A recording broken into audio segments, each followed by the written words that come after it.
Hello friends, IAS PCS study के इस online platform पे आपका स्वागत है। जैसा कि आपको पता है कि डेली सुबह 9 बजे विजन आईएएस मैगजीन की क्लासेस चलती हैं और इसी क्रम में मैं आपको विजन मंथ्स के अगस्त महीने की जो मैगजीन है उसको मैं कंप्लीट करा रहा हूँ। और मैंने पिछले क्लास में आपको इकोनॉमिक्स सेक्शन के आर्टिकल्स को कवर कराया था। आज भी उसी क्रम को जारी रखता हूँ और आज बहुत इंपॉर्टेंट होने वाली है क्लास। आज मेंस के पर्सपेक्टिव से बहुत इंपॉर्टेंट होगी, मेंस और प्री दोनों के पर्सपेक्टिव से, क्योंकि सिलेबस से डायरेक्ट जो है ये कंटेंट मैच करते हैं। तो चलिए शुरू करते हैं अपने कंटेंट पे। लघु सिंचाई योजनाओं पे छठी गणना report, 6th census report on minor irrigation schemes. ठीक है, ये आपको पढ़ने से पहले आपको एक चीज़ दिखा देता हूँ। ये देखिए, ये आपका सिलेबस है, ये आपका सिलेबस है और वहाँ पे लघु सिंचाई पर एक जो रिपोर्ट आई है उस पर पढ़ना है। आप सिलेबस में उठाइए, सिंचाई के विभिन्न प्रकार, GS3 का सिलेबस है ये, एवं सिंचाई। ठीक है, ये सीधे डायरेक्ट सिलेबस से हमें मैच करता है। और जो करंट अफेयर, जो कंटेंट्स जो हमारे सिलेबस से मैच करते हैं उसको हमें अच्छे से पढ़ना जरूरी होता है। तो चूंकि क्या है कि वहाँ से प्री और मेंस दोनों में सवाल बनने की भरपूर संभावना होती है। तो ये आज सिलेबस से मैच करने वाला जो भी आर्टिकल्स हैं उसको हम लोग अच्छे से कंप्लीट करेंगे। लघु सिंचाई योजनाओं पे छठी गणना रिपोर्ट आई है, इसको हम लोग अच्छे से पढ़ने वाले हैं। ठीक है, तो किस मंत्रालय ने जारी किया है, ध्यान देना है कि जल शक्ति मंत्रालय ने लघु सिंचाई योजनाओं पे छठी गणना रिपोर्ट जारी की। यानी छठवीं बार गणना रिपोर्ट आई किस चीज़ पे, लघु सिंचाई योजनाएं पे। और किस मंत्रालय जारी की, जल मंत्रालय, जल शक्ति मंत्रालय ने। प्री के लिए यही ध्यान देना है, जल शक्ति मंत्रालय। ठीक, जल शक्ति मंत्रालय, यूपीपीसीएस, बीपीएससी और यूपीएससी तीनों के लिए कॉमन चीज़ है, यहाँ ध्यान देना है, प्री के लिए इंपॉर्टेंट है। ठीक है, अब क्या है, अब आता है आपका कि इसने जल शक्ति मंत्रालय ने जारी कर दी। अब लघु सिंचाई क्या होती है उसको बारे में जानेंगे। ठीक है, तो लघु सिंचाई क्या होती है, कि लघु सिंचाई जो होती है कि भारत में जो सिंचाई परियोजनाएं होती हैं उसको 3 श्रेणियों में बांटा जाता है। पहला क्या है, प्रमुख सिंचाई परियोजनाएं, दूसरा मध्यम, तीसरा लघु सिंचाई। ठीक है, major, medium and minor irrigation. अब यही चीज क्यों पूछा यहाँ पे, देखिए सिंचाई के विभिन्न प्रकार, क्या पूछा है हमारे सिलेबस में, सिंचाई के विभिन्न प्रकार। और यही कंटेंट यहाँ पे दिया हुआ है कि सिंचाई को तीन भागों में बांटा जाता है। इससे आपका मेंस का सिलेबस तैयार हो जाएगा यहीं से। ठीक है, तो क्या है कि प्रमुख, मध्य और लघु सिंचाई में इसको वर्गीकृत किया गया है। तो प्रमुख सिंचाई परियोजनाएं क्या है, अब देखिए, प्रमुख सिंचाई परियोजनाएं वो हैं जिसमें 10,000 हेक्टेयर से अधिक का कृषि योग्य कमान, CCA एरिया है।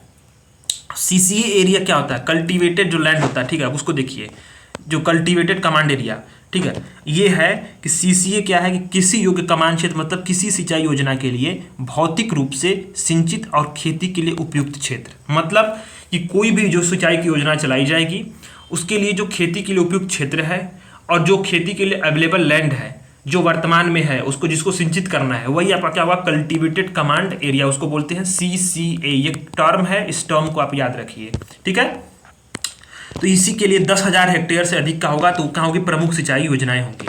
2,000 हेक्टेयर से अधिक के जो होगा लेकिन 10,000 से कम होगा तो आपका मध्यम सिंचाई परियोजनाएं होंगी। और 2,000 उस या हेक्टेयर उससे कम का होगा तो वो आपकी लघु सिंचाई परियोजनाएं में आती हैं। ठीक है, इस 3 कैटेगराइजेशन को आपको याद रखना है। ठीक, अब आता है कि जो लघु सिंचाई परियोजनाएं हैं उसके लिए क्या है, उसके लिए जो दोनों प्रकार के जल स्रोत का यूज होगा। एक होगा आपका सतही भूजल, ठीक, एक सतही भूजल, और दूसरा क्या है, भूजल। सतही जल और भूजल यानी जमीन से जो जल होगा वो आपको, जो जमीन के नीचे का जल है उसको लिए भी यूज किया जाएगा, और सतही जो जल है उसको लिए भी यूज होगा। जो सतही जल और भूजल क्या है वो आप देख लीजिए। भूजल के लिए क्या होता है, भूजल के लिए जैसे कुआं हो गया, बोरवेल हो गया, ट्यूबवेल हो गया, मध्यम गहराई का ट्यूबवेल हो गया और अधिक गहराई वाले ट्यूबवेल हो गए। और जो सतही क्या होता है, चेक डैम हो गया, टैंक हो गया, ठीक है, नहरें हो गई, ये सब क्या होती हैं, आपकी सतही प्रवाह की योजनाएं होती हैं, सतही प्रवाह में आता है। ठीक, तो जो लघु सिंचाई परियोजनाएं होती हैं उसके लिए दोनों प्रकार के जल स्रोतों का इस्तेमाल करते हैं। और वहीं जो प्रमुख और मध्यम परियोजनाएं होती हैं वहां पे क्या होता है, वो भूजल वाली परियोजनाएं यहाँ पे शामिल नहीं होंगी। ठीक है, सिर्फ सतही जो जल संसाधन होगा उसका दोहन किया जाएगा। तो यही चीज आपको याद रखनी है, यूपीएससी प्री, यहीं से यूपीएससी प्री सवाल बना देगा, स्टेटमेंट में बनाएगा, स्टेटमेंट में सीधे बनाएगा, कथन में दे देगा कि प्रमुख और मध्यम सतही जो सिंचाई परियोजनाओं में भी भूजल का उपयोग होता है। अब ऐसा अगर दे दिया स्टेटमेंट बनाकर तो आपको स्टेटमेंट गलत करना है, क्योंकि क्या है कि वहाँ पर जो भूजल है उसका उपयोग न करके जो सतही जल संसाधन है उसका क्या किया जाएगा, वहाँ पे दोहन किया जाएगा। ठीक, अब जो लघु सिंचाई, ये भी प्री के लिए इंपॉर्टेंट है। लघु सिंचाई योजना क्या है कि समग्र रूप से राज्य सरकारों द्वारा इसको क्रियान्वित किया जाता है। ठीक, राज्य सरकारें इसको क्रियान्वित करती हैं लघु सिंचाई को। इसके अतिरिक्त क्या है कि राज्यों की स्वयं की जो है विशिष्ट लघु योजनाएं होती हैं, वो भी होता है। तो जो केंद्र प्रायोजित योजना एक है, ये भी सब कुछ याद, इसमें सब कुछ प्री के हिसाब से थोड़ा बहुत इंपॉर्टेंट है, क्योंकि अब मेंस में भी है, अब मेंस में भी इसको लिखना है। जब डायरेक्ट सिलेबस से आप देख ही रहे हैं कि मैच कर रहा है, तो ये भी आपको ध्यान देना है। तो जो केंद्र प्रायोजित योजना है, सेंटर स्पॉन्सर्ड स्कीम थी लघु सिंचाई सांख्यिकी का युक्तिकरण यानी रिम्स, ठीक है, RIMIS, ठीक है, RMIS, rationalisation of minor irrigation statistics, ठीक है। इसकी शुरुआत कब की गई थी? 1987 और 88 में की गई थी। यह बाद में क्या है कि योजना क्या केंद्रीय क्षेत्र की योजना थी, जल संसाधन सूचना प्रणाली का विकास उसका हिस्सा बन गई। ठीक, अब इस योजना का प्रमुख उद्देश्य क्या है? प्रमुख उद्देश्य यह है कि प्रभावी योजना और नीति निर्माण के लिए लघु सिंचाई क्षेत्र में व्यापक और विश्वसनीय डेटाबेस का क्या करना है, निर्माण करना है। अब जो छठी सेंसस जो जनगणना जल शक्ति मंत्रालय द्वारा की गई है, यह इरिगेशन सेंसस के तहत की गई है। इस जो केंद्र प्रायोजित योजना है सिंचाई गणना, इसके तहत की गई है। अब जो लघु सिंचाई योजनाओं की पहली गणना कब की गई थी? 1986 में की गई थी। अब इसके बाद क्या है कि अब ये जो छठवीं गणना की गई है। ठीक, इसका उद्देश्य क्या है? इसका यह है कि सिंचाई और कृषि क्षेत्र में प्रभावी नियोजन यानी कि जो प्लानिंग के लिए, नीति निर्माण के लिए गणना करना क्या होता है, बहुत जरूरी होता है। ये मैंने आपको बता ही दिया। तो इसका महत्व क्या है? जो लघु सिंचाई योजनाएं होती हैं उसका महत्व क्या होता है? अब इसमें मुख्यतः इस बात को ही पढ़ना है। और जब मैं अभी वर्तमान में GS4 का सिलेबस मैं कंप्लीट करा रहा हूँ और रोज डेली 12 बजे क्लासेस चलती हैं एथिक्स की। जब ये अक्टूबर मंथ में उसको खत्म कर लूँगा तो नवंबर मंथ में आपको GS3 स्टार्ट करूँगा, तो उसमें आपको जो चीज़ें छूटी रहेंगी वो सब चीज़ें होंगी, और जो करंट अफेयर्स का वैल्यूएशन है वो भी होगा, और बेसिक सिलेबस जो होगा वो भी कवर कराएंगे। तो एक महीने में उसको भी खत्म कर देंगे सिलेबस को पढ़ा करके। डेली 12 बजे आधे घंटे की क्लासेस वहाँ चलती है, आप जाकर देख सकते हैं, बहुत अच्छी क्लासेस हैं, हैंड रिटन नोट्स हैं वो। ठीक है, तो लघु सिंचाई योजनाओं का महत्व क्या है कि लघु सिंचाई योजनाएं होती हैं वो भूजल का जो है पुनर्भरण, यानी कि जिससे क्या होता है ग्राउंड वाटर रिचार्ज किया जाता है। ठीक, ये लागत प्रभावी होती हैं, कॉस्ट बेनिफिट इनका अच्छा होता है। ये लघु सीमांत किसान अपने खेतों में इसका उपयोग भी कर सकते हैं। राज्यों द्वारा विद्युत मशीनरी आदि पर क्या करते हैं, सब्सिडी देकर सरकारी सहायता इस पर दी जाती है। ठीक, अब इसमें क्या है कि पिछले कुछ वर्षों में उन्नत जल वितरण उपकरणों का प्रयोग होने से जो लघु सिंचाई योजना है इसमें क्या है कि जल उपयोग की दक्षता में इसका सुधार आया है, जल की बर्बादी में भी कमी आई है। ठीक, तो ये इसका महत्व हो गया। तो क्यों इसलिए इंपॉर्टेंट है ये आप देख लिए। पर रिपोर्ट की प्रमुख बिंदुएं हैं उसको आप देख लीजिए। रिपोर्ट की प्रमुख बिंदुओं से प्री में सवाल बनने की पूरी संभावना होती है। तो ये क्या है कि जल निकायों की ये पहली गणना थी। ठीक, जल निकायों के लिए राष्ट्रीय डेटाबेस विकसित करने के उद्देश्य के लिए जो है छठी लघु सिंचाई योजनाओं के सहयोग से किया गया। गणना के लिए जो वर्ष है वो 2017-18 जो है इसका बेस ईयर माना गया है। ठीक है, तो ये जो जल निकायों की पहली गणना थी। अब क्या है कि भारत में 695 जिलों में 23.14 मिलियन क्या है लघु सिंचाई योजनाएं विद्यमान है। अब इसमें क्या है कि 94% जो 94% जो लघु सिंचाई योजनाएं हैं वो क्या है, भूजल से यानी कि ग्राउंड वाटर से आपका ये संचालित होती हैं, जबकि 5% क्या है सतही आधारित हैं, जो सतही स्रोत हैं। ठीक, अब ये इंपॉर्टेंट है यूपीपीसीएस के लिए, यूपीपीसीएस के लिए भी इंपॉर्टेंट है, यूपीएससी के लिए भी इंपॉर्टेंट है। ध्यान दें दोनों चीज़ें, यहाँ पे स्टार मार्क करें, कॉपी में कहीं नोट कर लीजिएगा। उत्तर प्रदेश में 17.2% सबसे अधिक लघु सिंचाई योजनाएं हैं। यूपीएससी और यूपीपीसीएस यही सवाल बना देता है। और जो लोग समझ रहे हो कि यूपीपीसीएस के प्री में ऐसे सवाल नहीं आते हैं, तो आप अपना भ्रम दूर कर लें। 2023 का पेपर उठा के देख लें, 22 का देख लें, पैटर्न चेंज हो रहा है। अब प्रीलिम्स का स्ट्रक्चर का जो क्वेश्चन का स्ट्रक्चर था, अब वो एकदम सीधे 1 लाइन का फैक्ट ना करके वो भी ऑप्शंस और तमाम स्टेटमेंट में भी वो शिफ्ट हो रहा है। तो यहाँ सवाल बहुत इंपॉर्टेंट है, क्योंकि मैगजीन पढ़ना उसके लिए भी बहुत अब इंपॉर्टेंट हो गया है कि लास्ट के कुछ दिन वाली जो मैगजीन आती है उससे पढ़कर आप काम नहीं चल सकता। इसके लिए आपको विजन एस मैगजीन पढ़नी पड़ेगी, या कोई अच्छी मैगजीन पढ़नी पड़ेगी। तो यूपी में 17.2% सबसे अधिक क्या है लघु सिंचाई योजनाएं हैं। इसके बाद क्या है, महाराष्ट्र आता है, मध्य प्रदेश आता है, तमिलनाडु आता है। मतलब यूपी, ठीक, महाराष्ट्र और फिर एमपी, ये जो है आपको याद रखना है क्रम। ये क्रम आपको पूछ सकता है।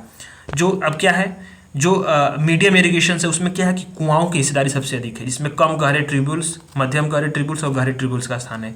ठीक। अब पांचवी गणना की तुलना में क्या है कि 1.4 बिलियन की अधिक वृद्धि की गई है और इसमें निजी स्वामित्व है। लघु जो सिंचाई योजना है उसमें 96% निजी है, 4% ही सार्वजनिक है। ठीक। अब इसमें क्या है कि जो निजी है 96%, उसमें क्या है कि उसमें भी मात्र 18% जो स्वामित्व किसके पास है, महिलाओं के पास है, और 97% जो सिंचाई योजना क्या है वो आपके उपयोग में है।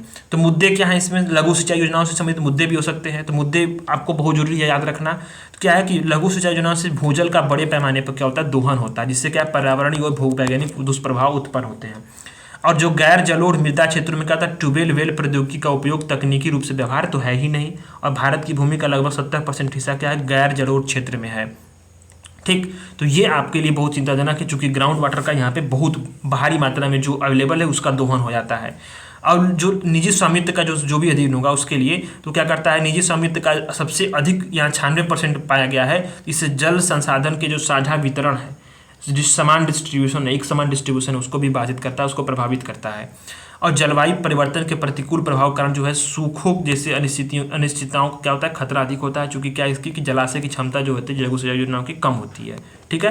तो निष्कर्ष के तौर पे आप यहाँ पे क्या लिख सकते हैं, निष्कर्ष के तौर पर लिख सकते हैं कि राज्य और जिला स्तरीय नीतियों के क्रियान्वयन के जरिए भूजल के रोकने की आवश्यकता है, भूजल के दोहन के रोकने की आवश्यकता है। इसके अलावा क्या कि लघु सिंचाई परियोजनाओं को पंचायतों, मनरेगा जैसी योजनाओं को लागू करके जो सामुदायिक स्वामित्व में क्या करना है, बढ़ोतरी करना भी ये हमारे लिए लाभदायक सिद्ध होगा।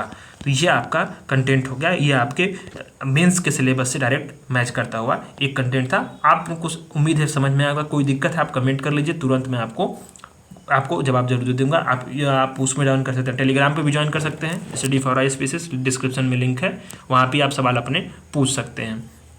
अब आता है functioning of major ports in India.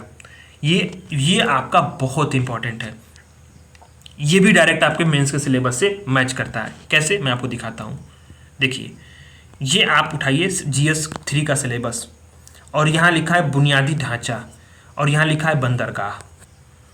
आप देख लिए विमानपत्तनम, सड़क, ऊर्जा, यहाँ बंदरगाह भी लिखा है। तो बंदरगाहों के बारे में अच्छे से पढ़ना बहुत जरूरी है। और ये आपके जो GS यहाँ पे दिया हुआ है, तो जो भी बंदरगाह पोर्ट्स हैं उसके फंक्शनिंग पे ये आर्टिकल है। ठीक। तो ये और ये करंट अफेयर रिलेटेड भी है, सवाल यहाँ से भरने की भरपूर संभावनाएं हैं, तो आपको पढ़ना बहुत जरूरी है। हाल ही में क्या हुआ कि परिवहन, और इससे सवाल हर साल आते हैं, हर साल आते हैं। आपकी ये जिम्मेदारी है कि आप यूपीएससी के मेंस का सिलेबस उठा कर देखिए, मेंस का सिलेबस देखिए, मेंस का सिलेबस पर मेंस का PYQ देखिए, सवाल यहाँ से भरपूर बने हैं, और यहाँ से आप लिख सकते हैं कंटेंट को, सीधे आंसर्स में आप अपने इंक्लूड कर सकते हैं। वही तो ये दिया है मैगजीन। ठीक है। तो अब क्या है कि हाल ही में पर्यटन, परिवहन और संस्कृति विभाग से संबंधित जो अस्थायी समिति थी संसद की, वो क्या कि देश में महापत्तनों की कार्यप्रणाली पर 352वां जो है रिपोर्ट पेश की संसदीय स्थायी समिति ने। जो भारत में पोर्ट्स हैं, पोर्ट वहाँ दिया था, पोर्ट को सामान्य तौर पर 2 श्रेणी में बांटते हैं। ठीक है। पोर्ट्स जो होते हैं वो 2 श्रेणी में बांटते हैं। ठीक। एक होता है मेजर पोर्ट्स, ठीक, मेजर पोर्ट्स हैं, दूसरा क्या है माइनर पोर्ट्स, माइनर पोर्ट्स। अब ये दोनों पोर्ट्स क्या है, इसके बारे में आपको ध्यान देना है कि ये जो मेजर और माइनर पोर्ट्स हैं ये किसके आधार पर बांटे जाते हैं। यह वर्गीकरण करते हैं उनके यातायात के आधार पर, उनके बांटने का जो क्राइटेरिया होता है कि कितना उस पर यातायात आ रहा है। ठीक। और इसके बाद जो है 2 प्रकार के पोर्ट्स हैं, मेजर और माइनर। तो जो मेजर पोर्ट्स होते हैं उसका जो प्रत्यक्ष प्रशासनिक नियंत्रण किसके पास होता है, केंद्र सरकार के पास होता है। मेजर पोर्ट्स का सीधे सेंट्रल गवर्नमेंट इसको देती है, उसको कंट्रोल करती है। और ये संविधान के 7वीं अनुसूची में संघ सूची का विषय प्री के लिए मोस्ट इंपॉर्टेंट सवाल यहीं बन सकता है, इसको याद रखिए आप लोग। यहीं पे सवाल पूछ देगा कि आपको कि जो मेजर पोर्ट्स हैं वो संविधान की 7वीं अनुसूची के साथ समवर्ती सूची का भी स्टेटमेंट दे देगा, राज्य सूची का विषय है, या फिर दे देगा आपको कि विमानपत्तनम विभाग का मंत्रालय के अंतर्गत आता है इसका प्रशासनिक, पर ऐसा नहीं है, ये संघ सूची का विषय है और इसको केंद्र सरकार डायरेक्ट इसको कंट्रोल करती है। जो माइनर पोर्ट्स होते हैं वो क्या होते हैं कि राज्य समुद्री बोर्ड यानी कि स्टेट मैरीटाइम बोर्ड के तैयार में आते हैं, और ये समवर्ती सूची का विषय कौन है, माइनर पोर्ट्स, और ये है आपका संघ सूची का विषय। तो ये यूपीएससी प्री और यूपीपीसीएस के लिए भी, दोनों के लिए ये इंपॉर्टेंट है, और यहाँ से आप नोट्स बना करके कॉपी में लिख लीजिए प्री के लिए। ठीक है।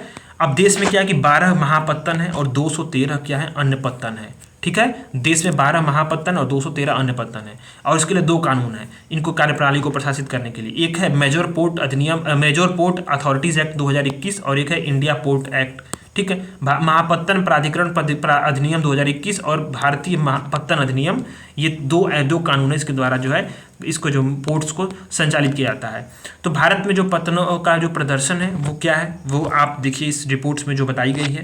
टर्न अराउंड टाइम, TRT इसको बोलते हैं, turns around time.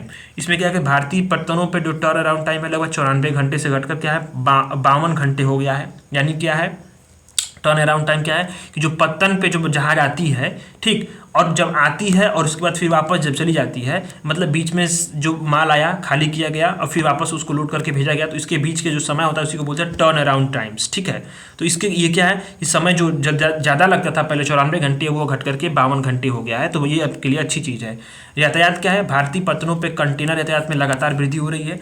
555 million ton से लेकर अब बढ़ करके क्या हो गया है 796 हो गया है। कार्गो क्षेत्र में, तो कार्गो में क्या है कि महापत्तनों पर कार्गो हैंडलिंग लगातार क्या है वृद्धि की जा रही है, 10% की वृद्धि हुई है। ऑपरेटिंग रेशियो में क्या है कि जो मतलब ऑपरेटिंग रेशियो ये होता है कि जैसे कि जो कमाए गए प्रत्येक रुपए हैं उसके बदले कितने, मान लीजिए 100 रुपये कमाया गया तो उसके बदले कितने रुपए खर्च किया गया, ठीक है। 100 रुपये कमाने के लिए कितने रुपए खर्च किया, तो इसको बोलते हैं ऑपरेटिंग रेशियो। इसको मैंने आपको पिछली क्लास में 2-3 क्लास पहले मैंने इसको समझाया था, ठीक। तो वो है ऑपरेटिंग रेशियो 53 रुपये से घटकर क्या है 48 रुपये हो गया। यानी कि प्रति 100 रुपये की कमाई पर क्या हुआ 48 रुपये मात्र खर्च किए गए, ठीक। तो ये आपका रिपोर्ट में बात की गई है। अभी भी हालांकि जो क्या है कि महापत्तनों की कार्यप्रणालियाँ में बहुत सारी चुनौतियाँ हैं, बहुत सारी चुनौतियाँ हैं। इसके वजह से अभी भी बहुत सारी दिक्कतें विद्यमान हैं। तो क्या है कि वित्तीय बाधाएं, पेंशन और अन्य देनदारियों की वजह से क्या है कि भारत में महापत्तनों को क्या है फाइनेंशियल जो संकट है उसका सामना करना पड़ रहा है। जैसे क्या है कि मुंबई के पत्तन पर क्या है कि 13,000 करोड़ रुपए की पेंशन फंड देनदारी है, ठीक। क्षमता का क्या है कि समुचित उपयोग नहीं हो पाता, अभी केवल 49% ही जो है कुल क्षमता का उपयोग हो पाता है। इससे संसाधनों क्या होती है बर्बादी होती है। ट्रांसशिपमेंट हब की कमी है। भारतीय पत्तन क्या है कि केवल 25% ही ट्रांसशिपमेंट कार्गो संभालते हैं। जो भारत क्या कर रहा है कि ट्रांसशिपमेंट जो कार्गो है उसको अगर उससे मात्र 25% ही कमा रहा है, जैसे क्या कि 75% अपना वो लॉस कर रहा है, राजस्व अर्जित करने का जो अवसर है उसको खो रहा है। कनेक्टिविटी संबंधी बहुत सारी चुनौतियां हैं। कुछ जो पत्तन है पोर्ट्स हैं उसको क्या है कि रेलवे यातायात और मल्टी मॉडल कनेक्टिविटी की कमी की वजह से समस्या का सामना करना पड़ता है, जिससे क्या होता है कि जो माल ढुलाई है उस पर प्रतिकूल प्रभाव पड़ता है। अवसंरचना संबंधी कमियां तो हैं ही। भारतीय पत्तन क्या है कि बहुत सारे अवसंरचना कमियों के कारण भी उसकी क्षमता कम हो जा रही है और अपनी पूरी क्षमता का क्या है वो अपना उपयोग नहीं कर पाते हैं। कार्गो की निकासी में भी समस्या होती है। रेलवे ट्रैक कम होने की वजह से क्या कि पत्तनों की वस्तुओं से आवाजाही कम प्रभावित होती है। और मेगा पोर्ट्स की कमी है ही, केवल 5 महापत्तन और 2 पत्तनों की क्षमता क्या है 100 जो MTPA से अधिक है। MTPA मतलब क्या है यहाँ पे मिलियन टन पर एनम की इसकी क्षमता।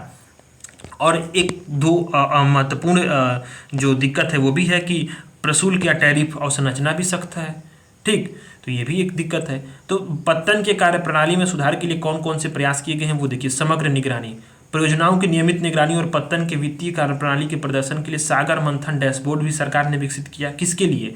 परियोजनाओं की नियमित निगरानी और वित्तीय कार्यप्रणाली के प्रदर्शन के लिए सागर मंथन डैशबोर्ड विकसित किया गया। रियल टाइम ट्रैकिंग के लिए क्या है कि बेहतर यातायात प्रबंधन हेतु जहाजों पर रियल टाइम जानकारी देने के लिए सागर सेतु ऐप को शुरू किया गया। व्यापार सुविधा यानी लॉजिस्टिक, राष्ट्रीय लॉजिस्टिक पोर्टल, ठीक है, समुद्री नामक राष्ट्रीय समुद्री सिंगल विंडो प्लेटफॉर्म शुरू किया गया। यह क्या है कि आयातकों, निर्यातकों, सेवा प्रदाताओं के बीच व्यापार को सुगम बनाता है। पत्तन के प्रदर्शन संकेतकों की निगरानी देखिए। ये सभी पत्तनों के मुख्य प्रदर्शन संकेतकों जैसे कि टर्न अराउंड टाइम की निगरानी के लिए सागर उन्नति डैशबोर्ड शुरू किया गया है, ठीक है। तो ये आपको सबको याद रखना है क्या है कि सागर उन्नति, सागर सेतु, ठीक, और सागर मंथन ये किस किस चीज़ के लिए है आप इसको यहाँ से नोट बना सकते हैं। टर्न अराउंड टाइम के लिए सागर उन्नति हो गया, सागर सेतु ऐप के लिए रियल टाइम जानकारी के लिए, बेहतर यातायात प्रबंधन के लिए, सागर मंथन के लिए वित्तीय और फाइनेंशियल जो कार्यप्रणाली के लिए डैशबोर्ड ये विकसित किए गए हैं। सरकार ने कनेक्टिविटी में भी सुधार किया है।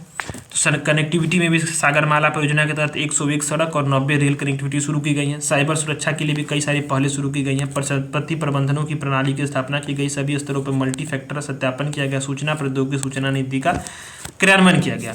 तो पत्तनों का डिजिटलीकरण से क्या है कि पोत यातायात प्रबंधन प्रणाली, एंटरप्राइज बिजनेस सिस्टम और ऑनलाइन रेडिफ यानी कि रेडियो फ्रिक्वेंसी आइडेंटिफिकेशन प्रणाली जैसे कदम भी यहाँ पे उठाए गए हैं। तो अब क्या हुआ कि पत्तनों की दक्षता में सुधार के लिए बहुत सारी सिफारिशें की गई हैं और ये सिफारिशें क्या हैं दर्शाती हैं कि आप अपने आंसर्स में भी डायरेक्ट इन सिफारिशों को आप इंक्लूड कर सकते हैं। क्या है? एकीकृत योजना। अब पत्तनी विकास की योजना बनाते समय क्या है कि स्थानीय अर्थव्यवस्था के साथ एकीकरण, औद्योगिक क्लस्टर का विकास और औद्योगिक कनेक्टिविटी को भी ध्यान देना बहुत जरूरी है। पत्तन का आधुनिकीकरण क्या है, इसके अपनी उत्पादकता बढ़ाने के लिए ओल्ड बर्थ यानी जहाज ठहरने से पुराने स्थानों और अपरिचित उपकरणों को क्या हटा करके वहाँ पे क्या करना है, आधुनिक उपकरणों के लिए लगाने के लिए निवेश करना बहुत जरूरी है। पत्तनों का मशीनीकरण के लिए क्या है कि सरकार को पत्तनों के मशीनीकरण से संबंधित 31 परियोजनाओं को प्राथमिकता देनी चाहिए। ऐसी बात वहाँ पे रिपोर्ट में सिफारिश की गई है। पीपीपी निवेश में वृद्धि की बात की गई है। सभी महापत्तनों को मैरीटाइम टाइम इंडिया विजन के तहत ये क्या है कि अपने पीपीपी निवेश लक्ष्यों को प्राप्त करने के लिए कदम उठाने के लिए जरूरी है, क्योंकि क्या उत्पादकता, प्रोडक्टिविटी और प्रतिस्पर्धा में सुधार लाया जा सके। ठीक, अब मैरीटाइम इंडिया विजन के तहत क्या है कि भारत में वैश्विक मानक पत्तन विकसित करने के लिए विश्व स्तरीय मेगा पोर्ट्स और ट्रांसशिपमेंट हब विकसित करने की जैसी पहलों की पहचान की गई है। पत्तन आधारित औद्योगिकरण यह क्या है कि औद्योगिक उद्योगों और सुविधाओं की स्थापना के लिए सार्वजनिक निजी भागीदारी के आधार पर निजी निवेशकों को पत्तन की भूमि पट्टे पर दी जानी चाहिए। इसके लिए इससे तटीय अर्थव्यवस्था और राजस्व के पत्तन के राजस्व में क्या होगी, वृद्धि होगी। कनेक्टिविटी को बढ़ावा देने के लिए ये क्या है कि जो डेडिकेटेड रेल फ्रेट कॉरिडोर की सहायता से क्या है, आंतरिक इलाकों में जल, रेल, सड़क द्वारा कनेक्टिविटी स्थापित करने की आवश्यकता है। पोर्ट कम्युनिटी सिस्टम का व्यापक क्रियान्वयन करना बहुत जरूरी है। ये केंद्रीकृत वेब पोर्टल है। इसके लिए क्या होगा कि ये पत्तन के समुदाय के सदस्यों और हितधारकों के बीच सिंगल विंडो के रूप में कार्य करेगा। तो ये सब सारी जो क्या है सुधार में दी के लिए सिफारिश है। इसमें से कुछ सुधार मुश्किल से आपको सब नहीं याद करना, इसमें से मुश्किल से 4-5 पॉइंट जो है उठा लीजिए। 4 पॉइंट उठा लीजिए आप, 4 पॉइंट अपने नोट्स में लिख लीजिए कोई सा भी, और उसको आप अपने आंसर में लिख सकते हैं और आपका आंसर कंप्लीट माना जाएगा। ठीक है, तो इसमें से कुछ उठा लीजिए, 3-4। ठीक है, उसके बाद अपना अपने आंसर्स को कंप्लीट कर सकते हैं। तो ये आपका सिलेबस से हो गया। अब आते हैं, एक बहुत अच्छा आर्टिकल है, ये है भारत नेट परियोजना। ये क्या है कि चूंकि प्री के लिए इंपॉर्टेंट है, अब योजनाएं जो होती हैं वो आप प्री में पढ़ते हैं और प्री के सिलेबस के अनुसार ही होती हैं ये। तो भारत नेट परियोजना के बारे में बताया गया कि केंद्र सरकार ने भारत नेट परियोजना के आधुनिकीकरण के लिए 1.39 लाख करोड़ रुपए क्या की है, मंजूरी दी है। इससे क्या होगा, जिससे इस परियोजना के क्रियान्वयन की रणनीति में बदलाव किया जा रहा है। क्रियान्वयन की रणनीति, आप ध्यान दीजिएगा, क्रियान्वयन की रणनीति में बदलाव किया गया है। इसके क्रियान्वयन के लिए क्या बोला गया है, जो ग्राम स्तरीय उद्यमी हैं, विलेज लेवल इंटरप्रेन्योर्स हैं, उसके जरिए क्या होगा, लास्ट माइल फाइबर कनेक्शन दिया जाएगा। मतलब कि जो भी गांव स्तरीय उद्यमी होंगे उनके through last mile fibre connection, यानी कि जो अंतिम स्तर पर जो फाइबर कनेक्शन जिसको देना है, उसका प्रबंधन करना है, उसका निगरानी करनी है, वो सब किसके द्वारा होगा, ग्राम स्तरीय उद्यमियों के द्वारा होगा। अब इसके तहत क्या होगा कि जो ग्राम स्तरीय उद्यमी क्या होंगे कि 50-50 के अनुपात में जो राजस्व साझाकरण करेंगे और उसके आधार पर क्या करेंगे, घरों तक क्या करेंगे, फाइबर कनेक्शन पहुंचाएंगे। ठीक, अब ये सरकार क्या करना चाहती है कि 2 वर्षों में सभी जो 6,40,000 गांवों को फाइबर कनेक्शन से जोड़ने की प्रक्रिया को तेज करना चाहती है। जो घर तक पहुंचाने का जो खर्च होगा फाइबर अवसंरचना का, उसका वहन कौन करेगा, सरकार करेगी। ग्रामीण उद्यमियों को केवल क्या करना है, केवल वो करना है कि घरेलू कनेक्शन के रखरखाव और परिचालन की जिम्मेदारी होगी। वे उपभोक्ताओं की शिकायतें जैसे फाइबर कनेक्ट कटने आदि की निवारण करेंगे। ठीक है, जो समस्या होती है उसके लिए बस वो उसका निवारण करेंगे और लास्ट माइल कनेक्टिविटी प्रदान करेंगे। तो भारत नेट परियोजना के लिए केंद्र सरकार द्वारा ये तीसरा पैकेज है। इसके पहले भी 2 चरणों में वित्तीय सहायता मिली थी, पर क्या है कि उसके बाद बहुत अधिक धन आवंटन किया था, किंतु यह परियोजना क्या है कि भागीदारों को आकर्षित करने में विफल रही थी। प्रमुख तथ्य वो देखिए, और आप इसको ध्यान देना बहुत जरूरी है, क्योंकि ये प्री के लिए बहुत सारी चीज़ें ये इंपॉर्टेंट होती हैं। इसमें क्या है, यह एक केंद्रीय क्षेत्र की योजना है। सबसे महत्वपूर्ण बात ये केंद्रीय क्षेत्र की योजना है, संचार मंत्रालय के अंतर्गत ये आती है। संचार मंत्रालय इसको क्या करता है कि आपको इसको संचालित करता है। उसका उद्देश्य क्या है कि ग्रामीण पंचायतों को ब्रॉडबैंड कनेक्टिविटी देना है। क्रियान्वयन एजेंसी कौन है, भारत ब्रॉडबैंड नेटवर्क। ठीक, इसका 2020 में इसका विलय कर दिया गया। और वित्त पोषण कौन करता है, यूनिवर्सल सर्विस ऑब्लिगेशन फंड। ठीक है, ये आपका इसका वित्त पोषण करता है, यानी फाइनेंशियल इसको सपोर्ट करता है। इसका महत्व क्या है, तो भारत नेट का महत्व बहुत इंपॉर्टेंट है, मेंस में ये सवाल बन सकता है, तो मेंस के हिसाब से उसको आपको देखना है। तो ग्रामीण भारत का आधुनिकीकरण में ये बहुत जरूरी है। यह परियोजना बैंकिंग, डाकघर जैसी बुनियादी अवसंरचनाओं को डिजिटल बनाकर देश के ग्रामीण क्षेत्रों का क्या करेगी, आधुनिकीकरण करेगी। कृषि क्षेत्र के यानी किसानों को जागरूक बनाने में ये मदद करेगी। ठीक, जैसे कीटनाशकों के प्रयोग के ऑनलाइन प्रशिक्षण वगैरह के बारे में, बेहतर चिकित्सीय सेवाएं प्रदान करेगी। टेली मेडिसिन जैसी सुविधाओं को यहाँ से जोड़ा जा सकेगा।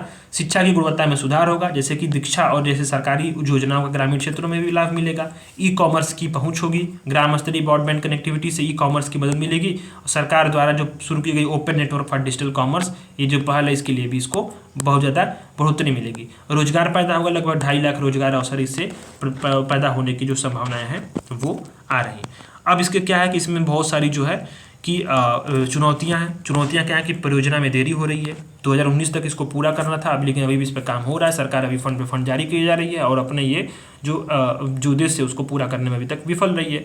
बुनियादी सहायक अवसंरचना की कमी है। ग्राम पंचायतों में सुरक्षित स्थान और विद्युत आपूर्ति जैसी जो सहायक जो अवसंरचना होती हैं वो कमी से कारण अनेक समस्याएं आ रही हैं।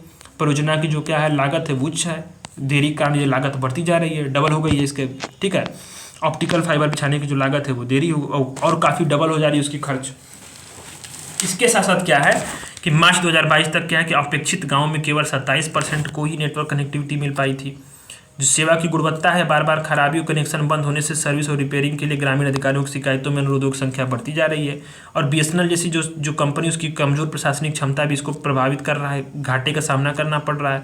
निजी क्षेत्र की कम भागीदारी है। नीलामी में 2022 में एक भी बोली नहीं प्राप्त हुई, इसलिए टेंडर रद्द करना पड़ गया। निजी क्षेत्र को भारत नेट के परिचालन और अपग्रेडिंग के लिए क्या कि कम आर्थिक प्रोत्साहन दिया जा रहा था, जिससे क्या कि जिम्मेदारियां अधिक थी, लोगों ने इसको इंटरेस्ट ही नहीं जताया। इसीलिए क्या है सरकार अब फिर से पैसा बढ़ाने की बात की गई है। अब आगे की राह करना क्या है कि इसके लिए क्रियान्वयन और उपयोगिता को बढ़ाने के लिए पंचायती राज संस्थाओं की भागीदारी बढ़ाने की जरूरत है और ये आवश्यक करना है। इसके क्रियान्वयन की दक्षता में सुधार करना है। बेहतर प्रशासनिक ढांचे और गवर्नेंस की आवश्यकता है। निवेश अवसंरचना और परियोजना के संचालन में निजी क्षेत्र की भागीदारी की आवश्यकता है। जागरूकता बढ़ाने के लिए भारत नेट ग्रामीण आबादी के भी इतना लोकप्रिय नहीं है। इससे क्या हुआ कि जागरूकता बढ़ाना है। निजी क्षेत्र के ब्रॉडबैंड सेवाओं से प्रतिस्पर्धा का सामना करना पड़ता है, इसलिए इसको जागरूकता बढ़ा करके सरकार को शामिल करना पड़ेगा। डेटा क्या है कि 58% ग्रामीण टेली जो घनत्व है वो है 816 मिलियन ब्रॉडबैंड कनेक्शन है और 61वां रैंक है किसमें, भारत नेटवर्क रेडनेस इंडेक्स में भारत की 61वीं रैंक आई है किसमें, जो डेटा और फाइबर कनेक्शन में। ठीक है, यूनिवर्सल सर्विस ऑब्लिगेशन फंड, ये क्या है, ये यही जो भारत नेट परियोजना को क्या करता है, फंडिंग करता है। तो ये क्या है, भारतीय टेलीग्राफ संशोधन अधिनियम 2003 के तहत इसको स्थापित किया गया। इसे 5% यूनिवर्सल लेवी लाकर इसको स्थापित किया गया। इसका उद्देश्य क्या है कि ये क्या है कि ये ग्रामीण और दूर दराज क्षेत्रों में गुणवत्तापूर्वक वहनी और डिजिटल सेवाएं क्या करता है, इसको प्रदान करता है। ठीक है, अच्छा AGR क्या है, AGR आप समझते हैं, एडजस्टेड ग्रॉस रेवेन्यू, AGR। अगर आपको पता है AGR तो आप कमेंट करिए, या फिर अगर आप थोड़ा सा भी अगर आप पढ़े होंगे तो वोडाफोन से संबंधित सरकार से वोडाफोन जो था, ठीक है, वोडाफोन जो सिम थी उससे AGR संबंधित विवाद चल रहा था, एडजस्टेड ग्रॉस रेवेन्यू के संबंधित। ठीक है, अगर आपको नहीं पता है तो आप कमेंट जरूर करिएगा, पता है तो भी कमेंट करिएगा, नहीं पता है तो मैं आपको अगली क्लास में इसको समझाऊंगा। AGR बहुत इंपॉर्टेंट है। ठीक है, ये वोडाफोन से विवाद चल रहा था, मैं हिंट दे दे रहा हूँ, वोडाफोन से सरकार का विवाद चल रहा था AGR पे, और वो विवाद बहुत सुर्खियों में रहा था और इस पर UPSC ने सवाल भी बनाए थे मेंस में। ठीक है, अगर आपको पता है तो आप कमेंट करिए, नहीं है तो मैं आप तभी भी कमेंट करिएगा, मैं आपको अगली क्लास में इसको डिस्कस करूँगा। ठीक है, तो आज के हम लोग अपने जो क्लास में लगभग 3 आर्टिकल्स हम लोग अच्छे से कवर किए हैं प्री और मेंस के सिलेबस के अनुसार। तो अब नेक्स्ट क्लास में बाकी आर्टिकल्स कवर करेंगे। आज आधे घंटे क्लास हो चुकी है। धन्यवाद।